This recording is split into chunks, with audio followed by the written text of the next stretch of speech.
Hello दोस्तों, स्वागत है आप सभी का मेरे चैनल शारदा क्लासेस पे। मैं कुमारी शारदा, आप सभी की ट्यूटर। तो आज के वीडियो में मैं आपको दादी माँ लेसन का सेकंड पार्ट एक्सप्लेन करने वाली हूँ।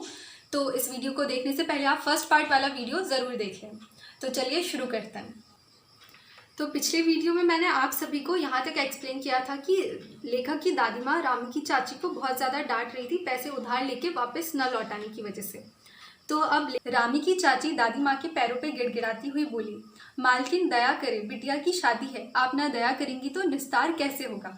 यानी कि वे दादी माँ से कह रही हैं कि आप कृपा करके हम पे दया करें, अभी हमसे उधार वापस ना मांगे, क्योंकि बिटिया की शादी है और अभी वे उधार कैसे लौटा सकती है, अभी तो शादी में भी कितना खर्चा होगा। और वे बोल रही थी कि आप दया ना करेंगी तो निस्तार कैसे होगा। निस्तार यानी कि कोई भी चीज़ पार होना, यानी कि वो घटना घट जाना।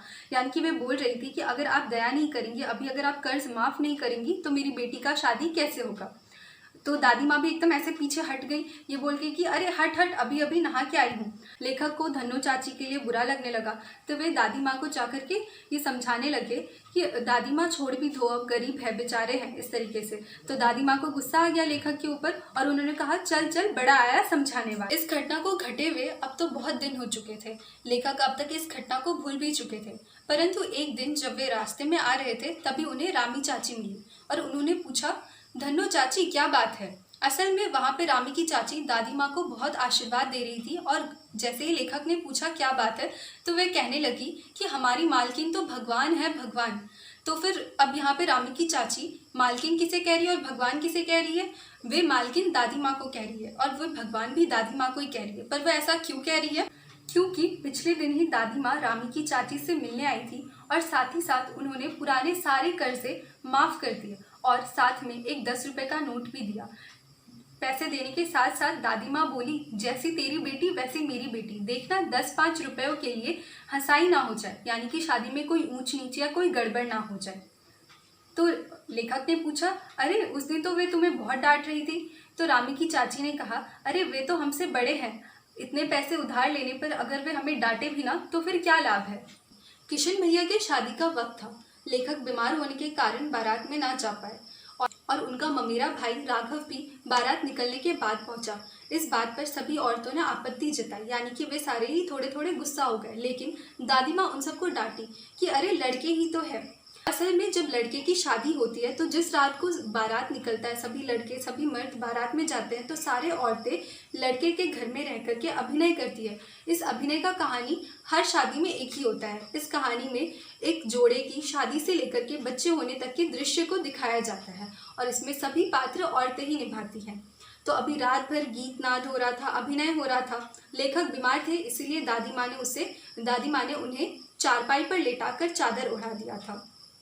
तो लेखक को अभी हंसी आ रहा था, परंतु सब सोच रहे थे कि वे तो सोए हुए हैं, तो वे चादर के नीचे छुप छुप के हंस रहे थे। परंतु जैसे ही भाभी का किरदार दिखाया गया, उनसे हंसी रोका ना गया और वे जोर से हंस पड़े। तभी देबू की माँ ने चादर खींच कर दिखाया, अरे देखो ये लड़का सो रहा है। और फिर उन सब में लड़ाई शुरू हो गया। तो दादी माँ गुस्सा हो गई, अरे लड़के से क्यों लगती हो, यानी कि लड़के से क्या लड़ाई कर रही हो। फिर अगली सुबह जब लेखक रास्ते में जा रहे थे तभी उन्हें देबू की माँ मिली और वे बोल रही थी कि अरे देखो भाभी, ये कल रात वाला लड़का ही है। तभी लेखक वहां से बड़े जोर से दौड़े और दादी माँ के पास जा खड़े हो गए। वे दादी माँ की छाया में सुरक्षित महसूस करते हैं।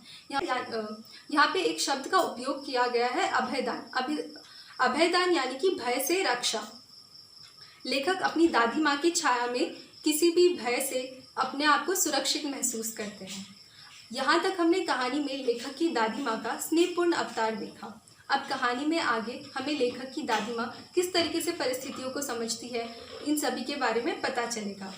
तो लेखक की दादी माँ का ये कहना है कि परिस्थितियों का वात्य चक्र, यानी कि परिस्थितियों का बवंडर, तूफान, यानी कि कब परिस्थितियाँ किस तरफ मुंह मोड़ ले, यानी कि किस तरीके से बदल जाए, कोई नहीं जानता। वे दादाजी की मृत्यु से बहुत ही ज़्यादा उदास रहा करती थी। उन्हें पूरा संसार, पूरी दुनिया धोखे से और छल से भरा लगता था। ऐसा उन्हें इसीलिए लगता था क्योंकि दादाजी हमेशा कहते थे दादी माँ से कि पहले तुम जाओगी और फिर पीछे पीछे मैं आऊँगा। परंतु हुआ क्या, दादाजी की मृत्यु पहले हो गई और दादी माँ अभी जीवित थी। दादाजी की मृत्यु के बाद उनके कई सारे ऐसे शुभ चिंतक निकल के आए जिनका व्यवहार बिल्कुल मुँह में राम बगल में छुरी की तरह था। इन सभी दोस्तों की वजह से, ऐसे शुभ चिंतकों की वजह से सिचुएशन यानी कि स्थिति और भी ज़्यादा डावाडोल हो गया, यानी कि बिगड़ गया। लेखक के पिताजी ने दादी माँ के मना करने के बावजूद भी श्राद्ध में बहुत सारे पैसे खर्च कर दिया और ये सारे पैसे उन्होंने उधार पे लिए थे। दादी माँ दादाजी की मृत्यु के बाद बेहद ही उदास रहने लगी थी। माघ का महीना था, यानी कि ठंडियों का मौसम। हम इंग्लिश कैलेंडर के हिसाब से देखें तो जनवरी का महीना। दादी माँ गीली धोती पहने, दिया जलाकर, आंख में आंसू भरा हुआ हाथ जोड़े बैठी हुई थी। तभी लेखक वहां पहुंचे और उन्होंने कहा, दादी माँ तुम रो रही थी ना? तो लेखक को दादी माँ ने कहा, अरे चल चल। तो फिर लेखक ने कहा, अरे अपनी धोती तो बदल लो। तो फिर लेखक की दादी माँ ने कहा, अरे मुझे कोई सर्दी गर्मी नहीं लगती। फिर लेखक की दादी माँ और लेखक जब बाहर निकल के आए तो देखा किशन भैया और लेखक के पिताजी दोनों ही बेहद उदास से थे और रुपयों का जिक्र कर रहे थे। तभी दादी माँ ने देखा कि लेखक के पिताजी का आंख आंसू से भरा हुआ है, रोने रोने जैसा मुंह लग रहा है।